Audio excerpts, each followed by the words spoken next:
বাংলাদেশে আমরা রাজনীতির নামে যা দেখি বংশীয় জমিদারি চলছে এখানে। দেখেন তো কোনো রাজনৈতিক দলই হাসপাতালের অব্যবস্থাপনা নিয়ে কথা বলছে কিনা, আমার গণপরিবহন নিয়ে কোনো আলোচনা আছে? দেখেন প্রত্যেক দিনের মানুষের যে ভোগান্তি, গাড়িটাতে যে প্যাসেঞ্জার চেঞ্জ হচ্ছে, এটা হচ্ছে রাজনৈতিক দলগুলোর মাধ্যমে সরকার বদলের মতো ঘটনা। প্রিয় দর্শক, স্বাগত জানাচ্ছি দৈনিক নয়া দিগন্ত থেকে। আপনাদের সাথে আছি আমি যুবরাজ ফয়সাল। আজ আমরা কথা বলবো এবি পার্টির যুগ্ম সদস্য সচিব ব্যারিস্টার আসাদুজ্জামান ফুয়াদের সাথে। তার সাথে কথা বলবো দেশের রাজনীতি, বিভিন্ন অবস্থা এবং ভারতের বাংলাদেশের আগ্রাসন, শিক্ষা ব্যবস্থা, সংবিধান সংস্কার, বিভিন্ন ইস্যু নিয়ে।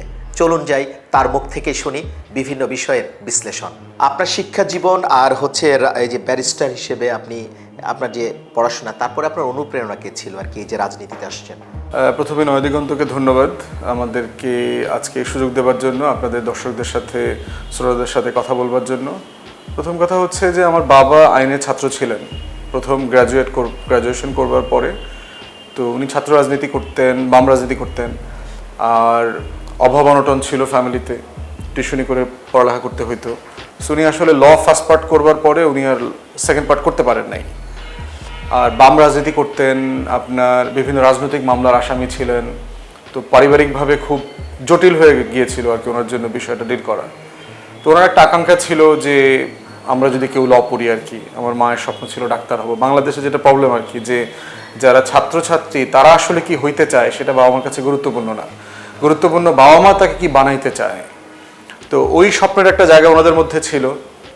তো সেখান থেকেই মেনলি অনার করার জায়গা থেকে শুরু হয়েছে। বাট পরবর্তীতে তো আমি নিজে এটাতে এনজয় করেছি, আমি এটাতে ঢুকে গেছি ভিতরে। এবং ল ঢাকা বিশ্ববিদ্যালয়ে অল্প সময় পড়েছি, কিন্তু পরবর্তীতে ইংল্যান্ডে সিরিয়াসলি ল পড়েছি এবং প্র্যাকটিস করেছি প্রায় 11.5 বছর। তো সব মিলিয়ে বাবার কথা বলবো, বাংলাদেশেও কিছু বড় ভাইরা ছিলেন যারা উৎসাহ দিয়েছেন। ডিপার্টমেন্টে কিছু বড় ভাই ছিলেন, তখনকার আইনজীবীরা ছিলেন যারা অনেক উৎসাহ দিয়েছেন যে বাইরে পড়ার জন্য যেতে পারি কিনা। তো এটা আমাদের জন্য, মধ্যবিত্ত পরিবারের জন্য অনেক কষ্ট সাপেক্ষ ছিল, আপনার যারা খুব টানাপোড়েনের মধ্যবিত্ত বলি আর কি। এবং আমাদেরকে লন্ডনে যাওয়ার আগে পুরো টাকাটা কর্জ করতে হয়েছে। আমার মনে আছে প্রায় 5.5 লক্ষ টাকা আমরা কর্জ করেছি টিউশন ফিস দেওয়ার জন্য, 1 বছরের বিমানের টিকিটের টাকার জন্য এবং কিছু হাত খরচের জন্য আর কি। ইনকাম করে পড়াশোনা করেছি লন্ডনে। 4 বছরের কোর্স শেষ হইতে 7 বছর, 7.5 বছর লেগে গেছে। সেমিস্টার ড্রপ দিয়ে পড়তে হয়েছে। তো এই জন্য হচ্ছে যে পরিবারের প্রতি একটা কৃতজ্ঞতার জায়গা আছে। যারা ব্যক্তিগতভাবে বড় ভাইরা উৎসাহ দিয়েছেন তাদের ব্যাপারে আমরা কৃতজ্ঞ। আর একটা স্বপ্নের জায়গা ছিল যে প্র্যাকটিস করব আইনজীবী হওয়ার ব্যাপারে। হিস্ট্রি যাদের কথা পড়েছি বাংলাদেশের এবং সাবকন্টিনেন্টের অনেক গুরুত্বপূর্ণ ব্যক্তিরা আইনের ছাত্র ছিলেন। জিন্না ছিলেন, ভারতের গান্ধী আইনের ছাত্র ছিলেন, সোহরাওয়ার্দী সাহেব শেরে বাংলা, ওনারা আইনের প্র্যাকটিশনার ছিলেন। তো এটা আমাদেরকে ঐতিহাসিকভাবে আমরা যারা রাজনীতি নিয়ে পড়েছি আমাদেরকে খুব আপ্লুত করেছে। হিস্টোরিক্যালি আপনার যে কন্ট্রিবিউশনের জায়গা, ব্রিটিশ হিস্ট্রিতে আমরা দেখেছি যে আমরা যখন পড়তে যাই তখন আপনার ব্রিটেনে ব্রিটিশ প্রাইম মিনিস্টার ছিল হচ্ছে টনি ব্লেয়ার। টনি ব্লেয়ার নিজে একজন আইনজীবী ছিলেন, অক্সফোর্ডে পড়েছেন। ওনার ওয়াইফ শেরি ব্লেয়ার হাইকোর্টের জাস্টিস ছিলেন। তো এগুলো সব কিছু মিলেই আমাদের একটা অনুপ্রেরণার জায়গা ছিল যে ল পড়ার সাথে, যেহেতু আমরা রাজনীতি সচেতন ছিলাম, রাজনৈতিক কর্মী ছিলাম, আমাদের মধ্যে একটা কানেকশন আমরা খুঁজে পেয়েছি সবসময় আর কি। রাজনীতি আর ব্যারিস্টার আইনি পেশা দুইটাকে ভারসাম্য করেন কিভাবে? ভারসাম্য তো আসলে খুব বেশি করা যায় না আর কি। পেশাতে ধরেন আমরা এখন ন্যূনতম আছি আর কি। পেটে ভাতে যতটুকু না হইলে নয়, আমার গাড়ি ভাড়ার টাকা, আমার সিএনজির টাকা, আমার বাসে ওঠার টাকা, টুকটাক বাজার করার টাকা, ওষুধ কেনার টাকা, এই এতটুকু ন্যূনতম যতটুকু আমার দরকার অতটুকুর জন্য পেশাতে আছি। বাকিটা সময় তো আসলে বাংলাদেশে একটা নতুন রাজনীতি বিনির্মাণটা তো অনেক কষ্টসাধ্য ব্যাপার। আমরা যেটা করছি, আমরা তো কোনো প্রতিষ্ঠিত রাজনৈতিক দল করছি না। এখানে অনেক কাজের লোক আছে, ব্যাপারটা তাও না। এটা একটা মানে উদীয়মান বলতে পারেন যে আমরা তিলে তিলে ইটের পর ইটের গাঁথনি দিয়ে একটা দালান তৈরি করছি আর কি। তো সেখানে প্রচুর সময় দিতে হচ্ছে। বাট ন্যূনতম কিছু কাজ যতটুকু না করলে নয় অতটুকু মোস্টলি ইনহাউস বেস কাজ করছি। আর আপনারা জানবেন যে আগস্টের আগে তো আসলে কোর্টের পরিবেশটা এত বেশি দলীয়করণ ছিল যে সেখানে আওয়ামী লীগের বাইরে অন্য কোনো ব্যক্তির সেখানে আসলে স্পেস করা, আপনি রাজনীতি করবেন পরিচিত মুখ, আবার সেখানে গিয়ে আপনি আইনের প্র্যাকটিস করে সেখান থেকে আপনি পেশায় ভালো করতে পারবেন, এমন অপরচুনিটি ছিল না। এখনই অপরচুনিটি তৈরি হয়েছে, হয়তো নতুন করে আবার পেশা রিঅর্গানাইজ করবার একটা সুযোগ পাবো বলে মনে হচ্ছে। আপনি বলছিলেন যে কজ্জ করে পড়াশোনা করা হয়েছে, আইনি পেশাও নেই, আবার রাজনীতিতে এসেছেন, তার মানে অর্থনৈতিক উৎস কি রাজনীতি থেকে ব্যালেন্স করার জন্য? না, সেটা তো সুযোগ নেই। তো আমার হচ্ছে যে আমি কর্য করে পড়তে গিয়েছি তো আপনার লন্ডনে যখন পড়তে গিয়েছি তখন, কিন্তু আমার বাবা তো 67 সাল থেকে ঢাকায় থাকেন, ভাড়া বাসাতেই থাকি। তো আমাদের একদম টানাপোড়েনের মধ্যবিত্তের সংসার, ভাইয়ের সাথে থাকি, খরচের যে ব্যাপার আছে, ভাই দেখভাল করেন, শ্বশুরের বাসায় মাঝে মধ্যে থাকি, চাচার বাসায় থাকি মাঝে মধ্যে, আমার নিজের কোনো ভাড়া বাসা নাই। তো আমি ওনাদের সাথে থাকি, তো এই জন্য আমার খরচ অনেক কম থাকা খাওয়ার জায়গাটাতে। আমার ন্যূনতম যে কিছু খরচ আছে সেই খরচটা আমার পেশা দিয়ে চলে যায়। এরপরে হচ্ছে আমার একটা ইউটিউব চ্যানেল আছে, সেখান থেকে আমার সামান্য কিছু আয় হয়। তারপরে আমি মাঝে মধ্যে একটু টকশোতে যাই, টকশো থেকে আমার কিছু সম্মানই দেয়, তা দিয়ে আমার খুব টানাপোড়েনে চলে যায়। তাহলে অর্থনৈতিক উৎসটা কি আপনার? হচ্ছে যে এই ফ্লাইং করে এইভাবেই চলে? এইভাবেই চলছে আপাতত, এইভাবেই চলছে। একটা প্রশ্ন চলে আসে যে আমার পার্টির অর্থনৈতিক উৎসটা কোত্থেকে আর কি আসে? এবি পার্টির তো উৎস হচ্ছে যে দলের সদস্যদের চাঁদা, মেইনলি দলের কিছু শুভাকাঙ্ক্ষী আছে যারা বড় বড় ইভেন্টে টাকা পয়সা দেন, বাট মেইনলি হচ্ছে 500 টাকা, 1000 টাকা, 2000, 500, 10,000 টাকা করে দলের সদস্যরা যে চাঁদা দেয় সেই চাঁদা দিয়ে দল চলে। আপনার সবচেয়ে কমফোর্ট জোন হচ্ছে দেশের রাজনীতি, দেশের অবস্থা নিয়ে, সেই বিষয় নিয়ে কথা বলতে চাই। বা আপনার দৃষ্টিতে হচ্ছে বাংলাদেশের বর্তমান রাজনৈতিক সংকটের প্রধান কারণ কি কি? দেশে কোনো রাজনীতি না থাকাটা। বাংলাদেশে কখনো কোনো রাজনীতি ছিল না। বাংলাদেশে আমরা রাজনীতির নামে যা দেখি সেটা আসলে রাজনীতি না, সেটা হচ্ছে জমিদারি, বংশীয় জমিদারি চলছে এখানে দলগুলোর ব্যানারে। তো রাজনীতি বলতে আসলে আমি কি বোঝাচ্ছি? রাজনীতি বলতে বোঝাচ্ছি যে একটা রাষ্ট্র মানুষ কেন তৈরি করে, সেই করবার পদ্ধতিটাকে আপনি কিভাবে অপারেট করছেন। এটাকে যদি এক্সাম্পল দেই, যে রাষ্ট্রটাকে যদি আপনি একটা গাড়ির মতো করে ধরেন, যে একটা গাড়ি হচ্ছে একটা রাষ্ট্র, গাড়িটা যিনি চালান, চালক, তিনি হচ্ছেন সরকার। এই গাড়িটাতে এই যে বাসটা ধরেন ঢাকা থেকে চট্টগ্রাম যায় অথবা চট্টগ্রাম থেকে ঢাকা আসে, তার কিন্তু প্রতি ট্রিপে প্যাসেঞ্জার চেঞ্জ হয়।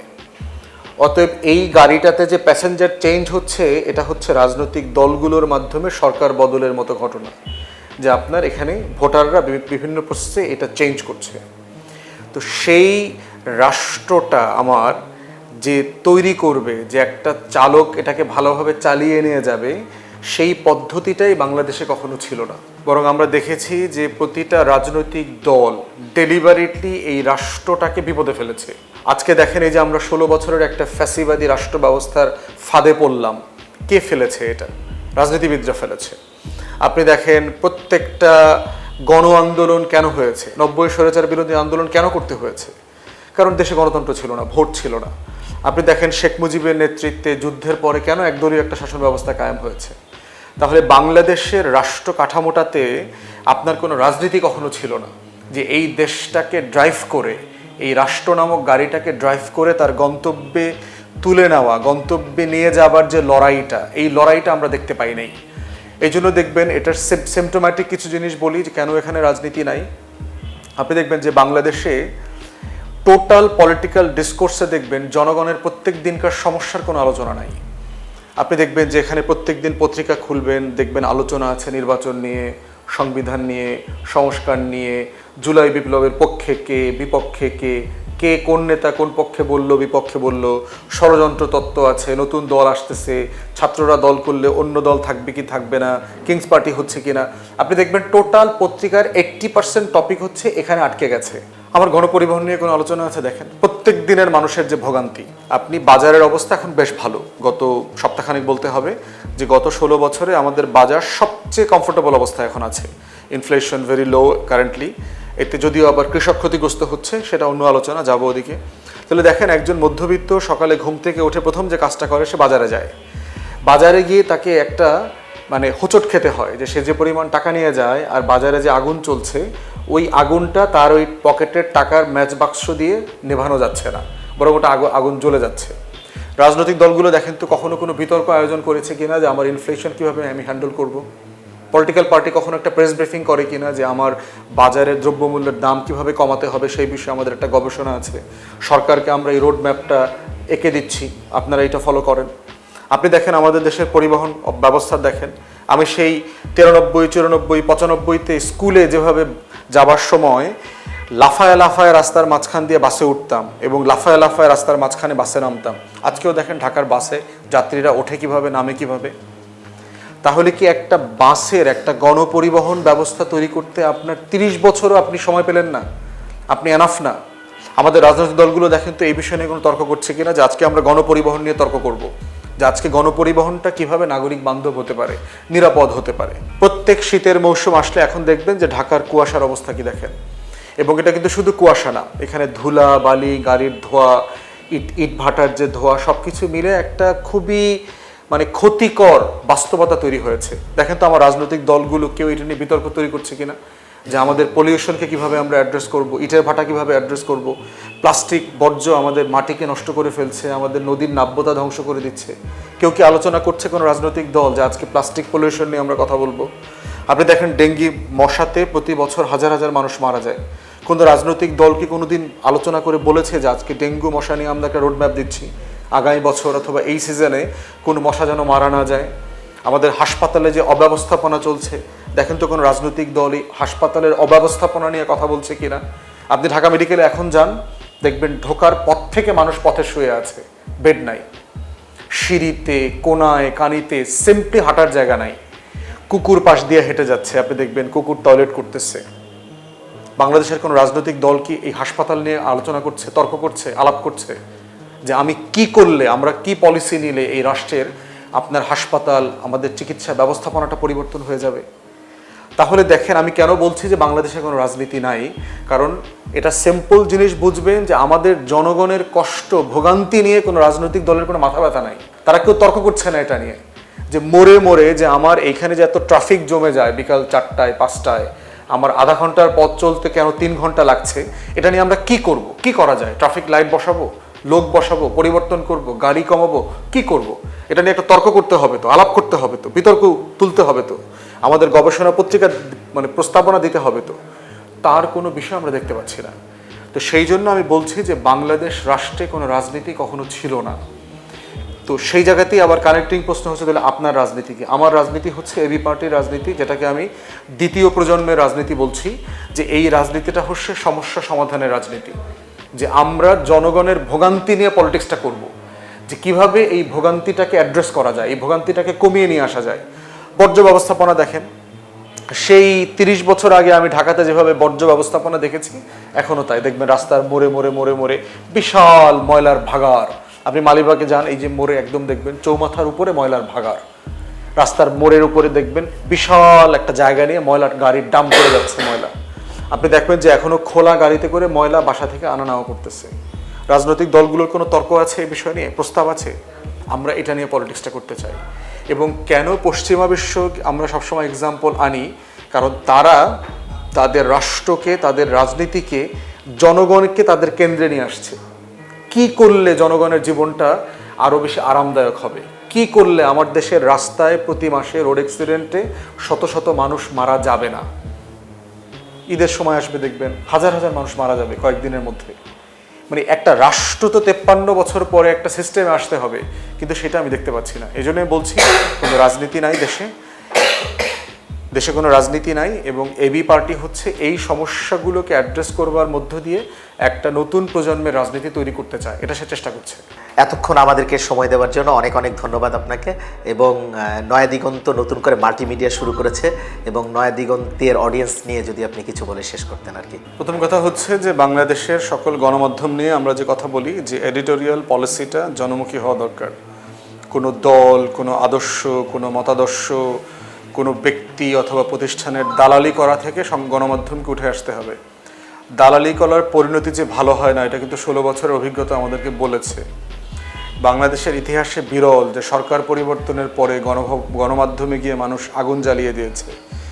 মানুষের কি পরিমাণ ক্ষোভ তৈরি হয়েছে, যে একটা গণমাধ্যম কি পরিমাণ রাষ্ট্রবিরোধী কর্মকাণ্ডে জড়িত হয়ে গেছে। তো সেই জায়গাতে প্রত্যেক গণমাধ্যমকে আমরা আশা করি যে ব্যক্তি মালিকানার একটা কর্পোরেট ইন্টারেস্ট এখানে আছে, এখানে দলীয় ইন্টারেস্ট আছে, এখানে গণমাধ্যমে কাজ করবার যে ন্যূনতম সুযোগ সুবিধা থাকার কথা সেখানে ঘাটতি আছে।